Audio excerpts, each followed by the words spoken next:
and send information on upcoming sessions. So today's speaker is Amy Gaviglio. She is a certified genetic counselor and founder of Connetics Consulting, which provides public health genetics, genomics, and rare disease services across the country, and has been working in the newborn screening and rare disease space for the past 15 years. Amy currently works with the Centers for Disease Control and Prevention's newborn screening and molecular biology branch, the Association of Public Health Laboratories, Expecting Health, and several other genetic and rare disease organizations. She is co-chair of APHLS's New Disorders and Newborn Screening Workgroup and is the member of an additional national screening group, including the legal and legislative issues in newborn screening workgroups, the Rare Disease Diversity Coalition, and EveryLife Foundation's Community Congress. She also serves as an advisor for the Midwest Genetics Network and Innovations in the Newborn Screening. I'm sorry, I do not know how to say that word there. Finally, Amy serves as the chair of the Newborn Screening Expert Panel for the Clinical and Laboratory Standards Institute and is currently the chair of Minnesota's Rare Disease Advisory Council. Please help me in welcoming Amy. Awesome. Thank you so much, Krista. And I will share my screen.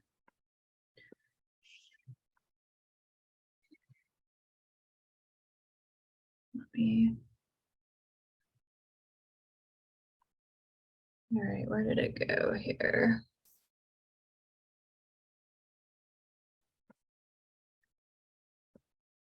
Okay, this is not. Let me grab it again.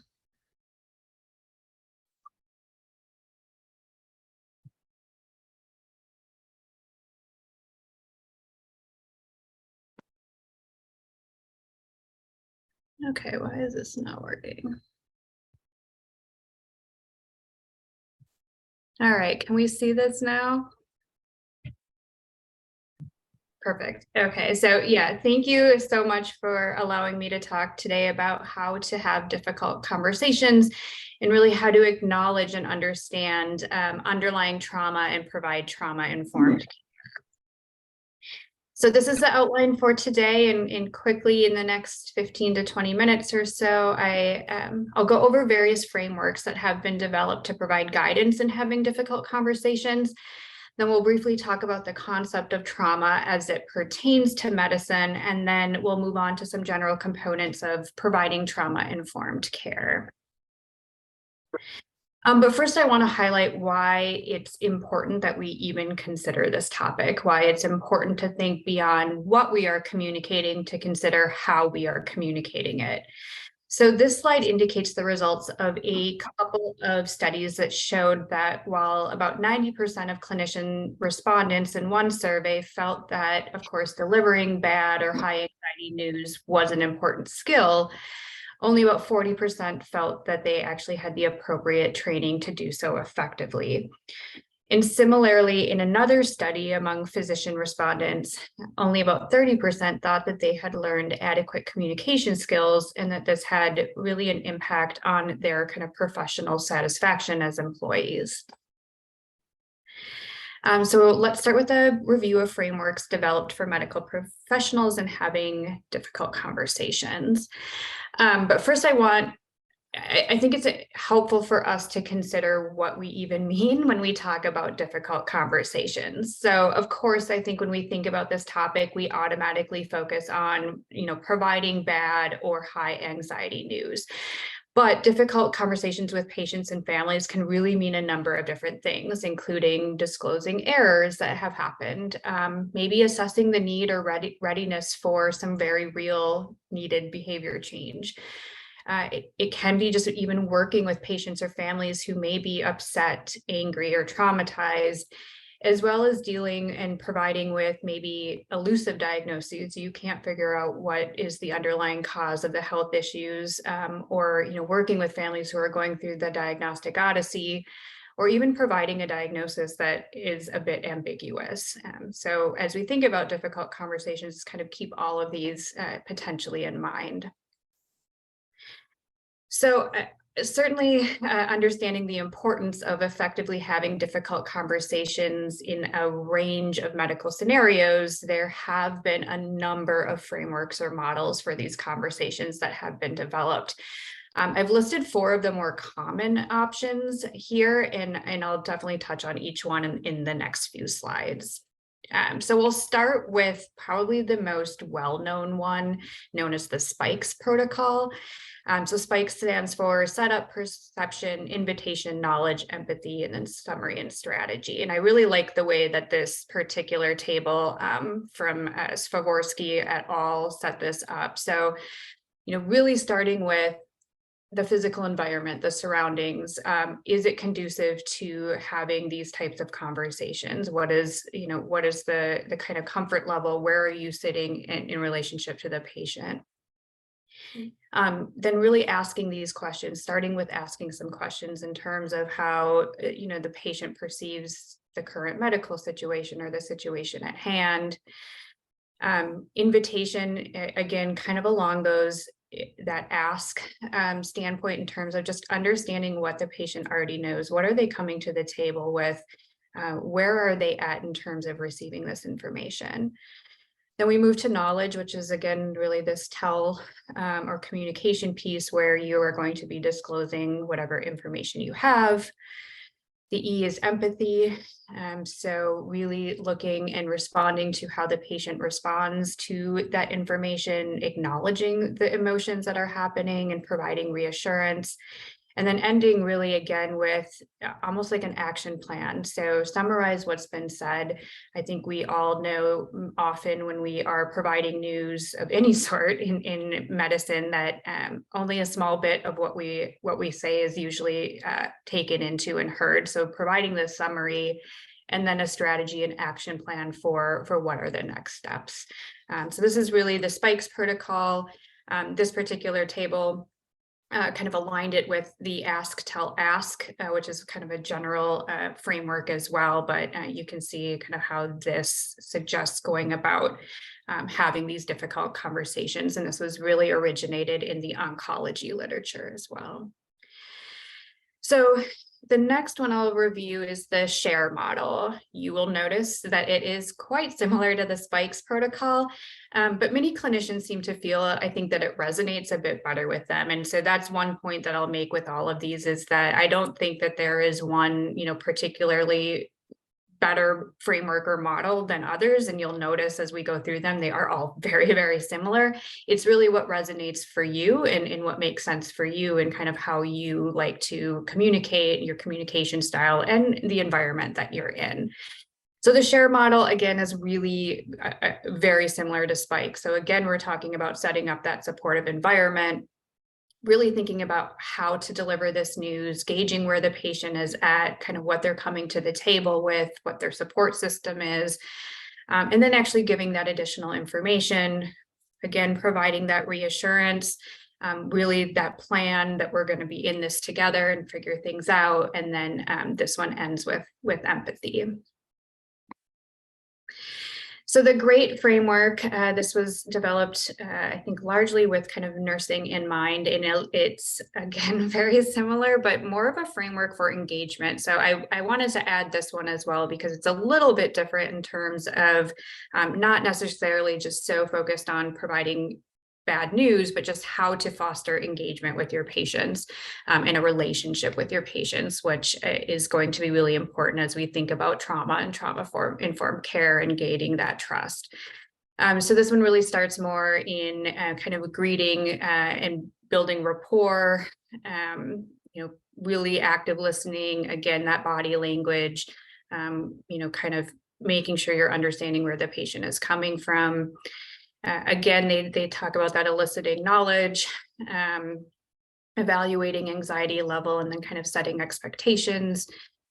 This again then talks about addressing any concerns. And I really like the ending in terms of just thanking the patient for coming, for trusting you with their story and being a part of this relationship. I think that can go a long way in establishing trust in having to have more difficult conversations.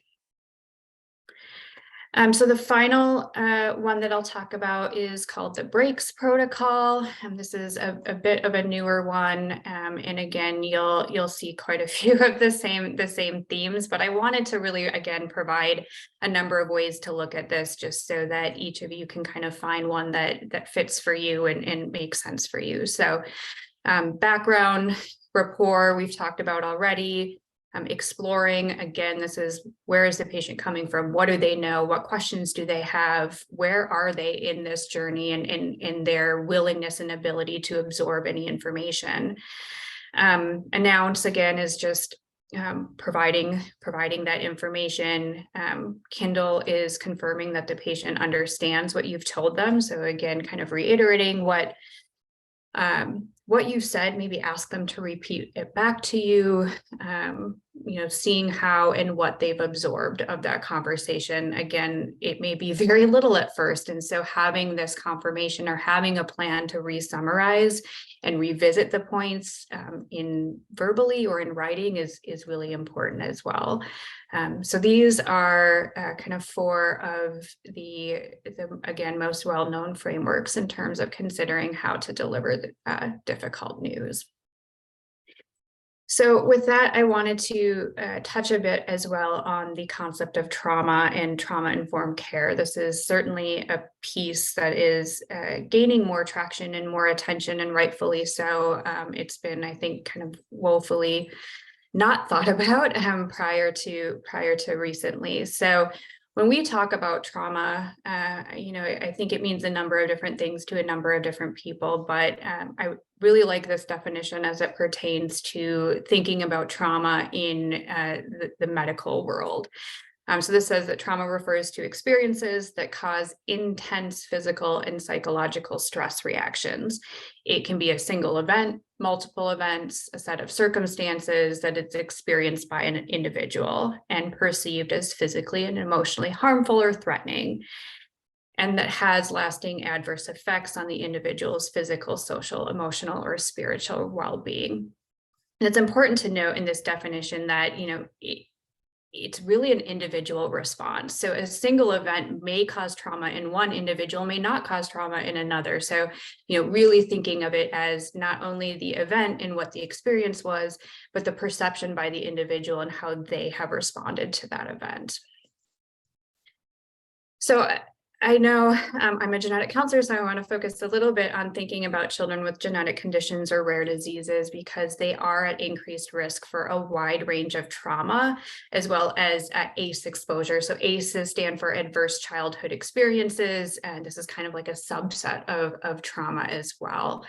And what we really see in these patients in particular is this concept of medical trauma. And this is, again, psychological, physiological responses to what they perceive to have been, negative medical experiences, whether that's pain, illness, specific procedures or treatments. This can be something as simple as getting shots. It can be a surgery, staying in the hospital. Certainly navigating access to healthcare. We see this a lot in rare disease patients, where going through that diagnostic odyssey is traumatic. It's really hard, and that corresponds to the last bullet of feeling heard. One of the terms I think we're hearing more and more in the rare disease space, as well as this concept of medical gaslighting, and not feeling like you're being heard, or feeling like your observations of either yourself or your child are being dismissed. And then I do want to mention that medical trauma can impact both the patient as well as their caregivers. So it's something to really look at in terms of the entire family.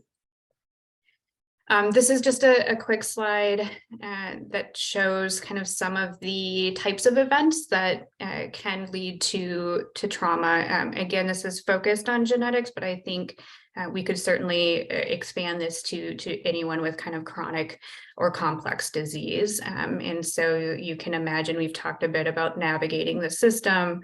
In genetics, we have to certainly deal with the history of genetics and its use, and kind of the history of eugenics. We talked about medical gaslighting. There's also concerns around guilt, stigma, difficulties in access to care and treatment. I think we're going to especially see this as we see more and more gene and cellular therapies coming about at really high price tags. If you're interested more in trauma-informed care, we in the Midwest Genetics Network just did a webinar on trauma-informed care, and I'm going to selfishly mention it, and I can put it in the chat box as well. But yeah, it's definitely something for us to continue to think about. So now that we kind of have, I think, a framework for having difficult conversations, kind of ways to go about having that conversation, a little bit of understanding of trauma, we can talk about trauma-informed care. So there are kind of 4 main principles, the 4 R's, they're often called for trauma-informed care. So the first is just simply that awareness, realizing that there is trauma that exists in your patients, and the understanding the impact of that trauma and how it may alter your relationships, alter the way that patients come to you and respond to you. The second is recognizing signs and symptoms of trauma in people using your services, coming to your clinics. Again, not only in addition to your patients, but their family, your other staff, anyone else involved in the system. So really trying to recognize, what trauma looks like, how it may come out in individuals. The third is responding. And again, this is really getting more into the action-oriented, the policy piece, the organizational structure. So if you've recognized someone who is dealing with trauma and is dealing with, having a hard time kind of adjusting to new information, what will you do about it? What do referrals look like? What kind of support services do you have as well? And then the fourth is resisting re-traumatization. Obviously, we don't want to, re-traumatize anyone with the way that we behave, with the way that we say things, the way we set things up, the path that we set with our families. And so that kind of gets back to our original or first points on, again, how to have some of these conversations. And then I kind of put a 5th R in here, which is essentially to say the relationship is key to making sure that you're providing true and effective trauma-informed care. So this is a nice, I think, very simple graphic as well in terms of, just some components as you think about in your clinic or in your practice as an organization on what it may look like to provide trauma-informed care. So again, we're really fostering environment. Physical environment is really, really important in this space, building those relationships, using engagement strategies. Again, that could be the breaks protocol, the GREAT protocol, empowering patients and families, and then really promoting that growth mindset as well. So I know I've thrown like all of these acronyms out for you, but they love acronyms in this space. So this is another approach for trauma-informed care. I really like this. I think it's really simple. So again, we're talking about safety, that safe environment, not only safe physically, but safe emotionally. The availability, I know this can be very difficult in kind of our current business model of healthcare, but how you can make yourself available to take the time to make the connection, to not just talk about the content, but about the feelings and the reactions to that content. Mind in mind, again, is that awareness and acknowledging the emotions, the trauma, what else might be going on that could interfere with the family being able to reach the health outcomes that they want. And again, always allowing that emotion to be expressed. So with that, I am, again, thank you so much for letting me do a very brief conversation on a very robust topic. I'll put that link to kind of our more robust trauma-informed care webinar in the chat, and I will pass it to the next speaker. Thank you so much, Amy. We appreciate that. Can